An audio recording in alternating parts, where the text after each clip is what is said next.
Hi friends, it's Deanna Williston with our Catholic Life, and I really do want you to be happy. So let's look at happiness just a little bit more.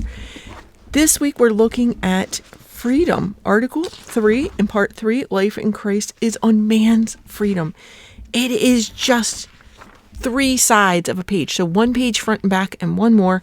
It's not very much. And then there's a little summary. We've been studying the in brief. What is freedom?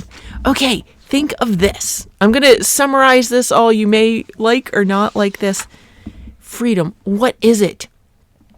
There we were, living in the desert, worshiping all these alien animal gods. And we weren't happy. We were slaves. And we were forced to do all this work to get our food. And then we were oppressed. Right? We started killing our own children. They started killing our children. And we were taking this onto ourselves.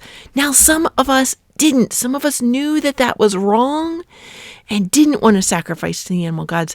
Some of us did and some of us didn't. And some wanted to save our children, especially the male children, right? And so the male children especially were being persecuted in this time.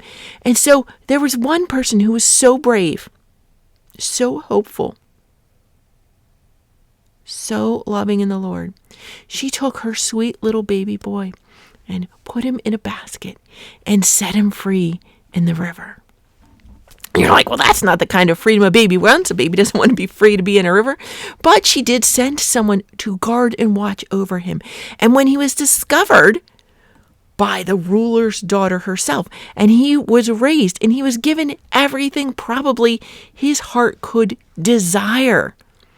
Now remember, he had that nursemaid who came with him and took him to his own mother as a wet nurse. So he was raised in the ways, but also raised in the court. So 1 foot in the religious world and 1 foot in the worldly world, right?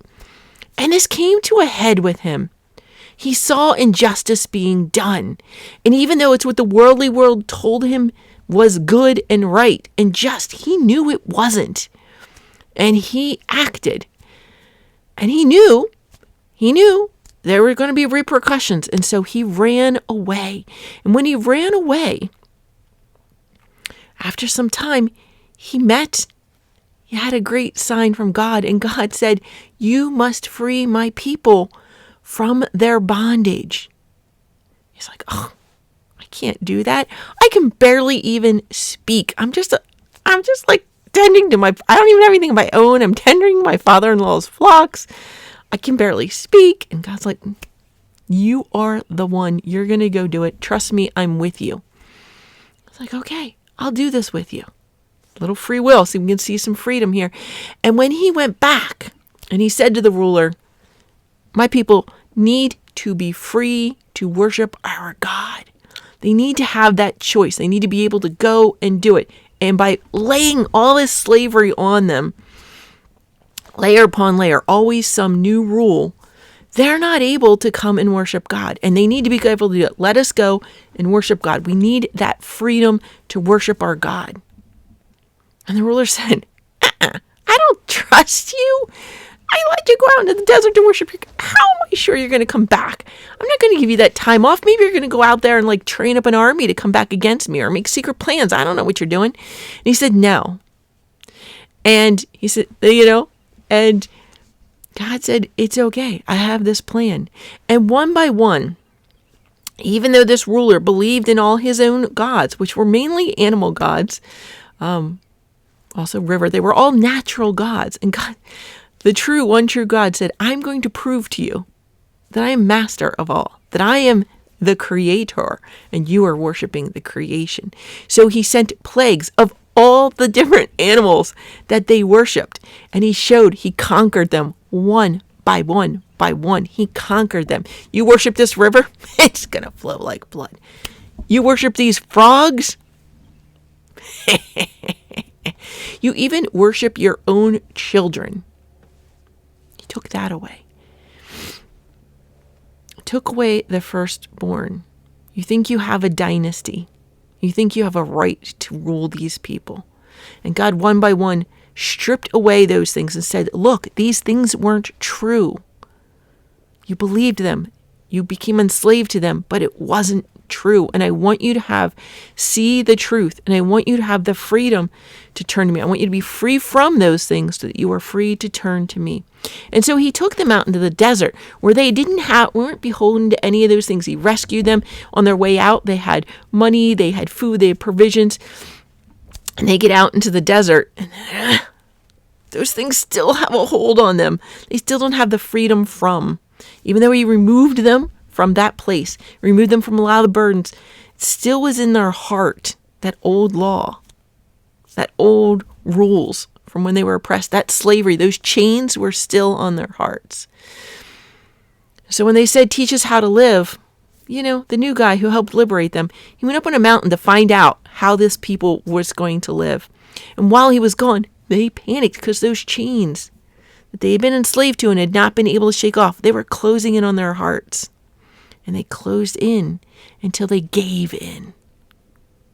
Right? You ever had something squeeze on your emotions? You know it's wrong, but it's squeezing. And you have to do what it tells you to because it's squeezing. And you don't really want to do it. But you do. You end up giving, to some degree, your free assent. And in some degree, maybe sometimes people can understand why you did something, even if it's not right. That doesn't let you off the hook. And these people were not let off the hook, were they, friends? They had to pay a price. And the price was they were given many, many more new rules. Your rules that are good habits for you, that are going to help you break free of those chains. That old Mosaic law, not the 10 Commandments, all the extras. The 10 Commandments, those laws have been written on our hearts. We know we shouldn't murder. We know that we should worship God because it is central to almost every human being. And if people have grown out of it, they've turned away quite willfully. But it was there probably when they were little, right? You see in little children the wonder and excitement they can get. We are made for worshiping the good, the true, and the beautiful. And little ones know this. And so we have our freedom now, right? We're out there. So obviously I've been talking about the story of Exodus, which we're going to enter into again this Lent. How are we going to look to those rules like God gave to the Israelites? He gave them rules to help them form new habits and to help them break those chains that were on their hearts. Didn't work out so great right away, did it? Because people then made little gods out of those rules. So many of them became so scrupulous about the rules, they forgot about the heart. And some of us can do that now. We all know people who go rigid, and they make us angry because they're calling everything we do rigid. But take some time and step back and look, am I doing this because it's a rule, which is what children do? Or am I mature in my discipleship? And I acknowledge that it's a rule, and I acknowledge that it's good for me, and I do it out of love for my Creator. So is it difficult to go to Mass on every Sunday and Holy Day of Obligation? It's not that big a deal to go, to carve that little bit of time out. And we go. But we go anyway. We go. It is a rule, and we go because it's a rule, but we also go because we love God. And so many times, even if you've drug your feet there, you're there and you're just like, yes, Lord, here I am. And you are just so in love with him. Now, your reasoning for going there, sometimes it is that good habit we've put on ourselves of going. And God gave us that rule because he knows we need help in that. And so this Lent, you're going to give up stuff, right? You're probably going to give up stuff. You're going to try and break those chains of things that have a hold on you, on your heart. So don't be the person like we just watched. It's on our playlist. If you haven't seen it, there's a friar and a sister talking about it. Don't just give up something that you're going to give up all week. And then on the weekend, you're just going to freak out and splurge on, because that's not helping you grow in holiness. Maybe reduce something. Maybe do something like when you go to take your shower, reduce the temperature just a little bit more each day. Take something that you really like and do a little bit less. Now, you don't have to not do it at all. I'm not saying that. Figure out what's going to help break a chain. Look for something that has a hold on your heart that is unhealthy and say, I really want to grow in holiness. And so I'm going to look for things that are standing between me and the Lord, and I'm going to figure out how to grow into a habit over this Lent, that by the time Lent's over, hopefully this habit is gone and I've got new healthy habits. So what can I do? So like if you are giving up chocolate, it's not bad to give up chocolate. That's okay. If you're going to give up chocolate, pair it with something good. Maybe whenever you want to have a piece of chocolate, what's a healthy thing for you to go get? Go have an apple slice. I'm not going to do that. I'm allergic to apples. But, go and do something good. Or anytime you want, I don't know, anytime you want chocolate, go in and send a note card to somebody telling them how much you love them. Pair it with a good habit, something that is got a hold on you and something you want to grow in. Pair them together. So give up the thing that has a hold on you a little bit and replace it with that thing you want to grow in, right? We're going to replace it with that. So fill it up. Fill that up, right? We're going to lower this one so that there's room for this to grow. We're going to lessen our vices so our virtues have room to grow in our hearts, so that we have that freedom to turn to God and to grow in our relationship with Him. And that's the whole point. That is the whole point. That is my take on freedom. Read what the Catechism has. Absolutely. Go ahead and read it. But that's the gist of freedom. You want to be free to turn to Him. You know you do. It's in your heart already. It's like engraved on our hearts. I mean, He's our creator. We are made for doing that. We want to spend time with Him. You want to spend time with the beloved, right?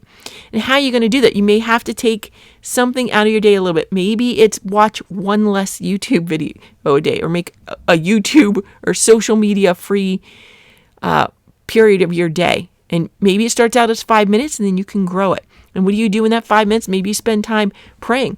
Maybe you let yourself splurge and buy some new music. I think Brother Isaiah has a new album out, or at least a new song. Brother Isaiah. I love Brother Isaiah.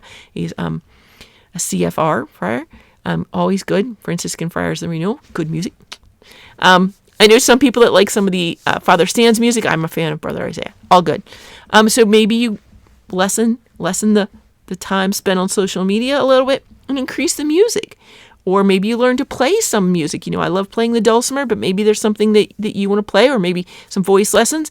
Veronica Brandt has that on Udemy. She has a whole course on learning to sing the Little Office of the Blessed Virgin Mary. Maybe that's something you've always wanted to do and you said you didn't have time to do.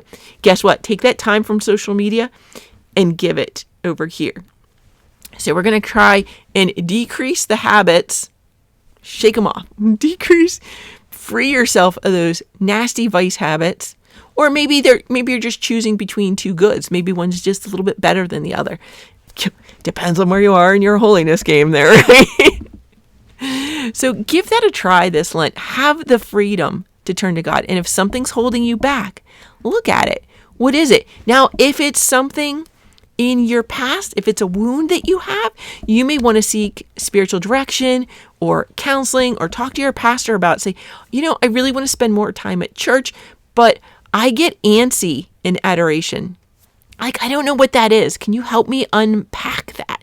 And he may even just give you an accompaniment partner that has had that, somebody that's had that struggle before, maybe can help talk you to the point, you get to the point where you're like, I think I know what it is, and now I need help with it. Now that I know what I need help with, I'm going to go see the pastor or a counselor or whoever it is that you need to see. But sometimes you may just need a friend to speak out loud and have them listen until you can figure out what that thing is. And you could explore that in the confessional as well. If there's something that you've been confessing for a long time, say, Father, I'm really sick of confessing this. Help me get to the root of it. Yeah, keep doing those prayers and penances He gives you, but get to the root of it. If you've been confessing the same thing for a long time, so be, Father, I need some more tools because this isn't enough right now. I need to make a breakthrough. I want to make a change. I really want to freely turn to God, and this thing is standing in my way, and I'm tired of it. Help me. And He'll meet you. He'll meet you where you are, and He's going to help you. He may have a good book for you to read. It may be a podcast. It could even be a podcast to listen to. You don't know. You don't know until you ask. Or maybe He's going to set aside a half an hour to meet with you and be like, I didn't know that was the problem. Okay. Here are some prayers. Here's a saint who struggled with this. You don't know what he's going to give you if you don't ask, but you need to figure out what that is sometimes, or get the language. And sometimes having an accompaniment partner or an accountability partner is going to help. If you need an accountability partner, that's another thing. Check in with someone during your Lent.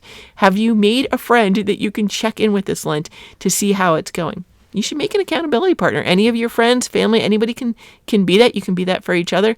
Absolutely. You can mark it on your calendar or something, but it's nice to have a friend to do that with. You're going to grow in community, and that's going to help you grow in your Christian life as well. Friends, I'm going to let you go. We're at 15 minutes. May God bless you and keep you. May He make His face to shine upon you, be gracious unto you. And may the good Lord bless you in the name of the Father, and the Son, and the Holy Spirit.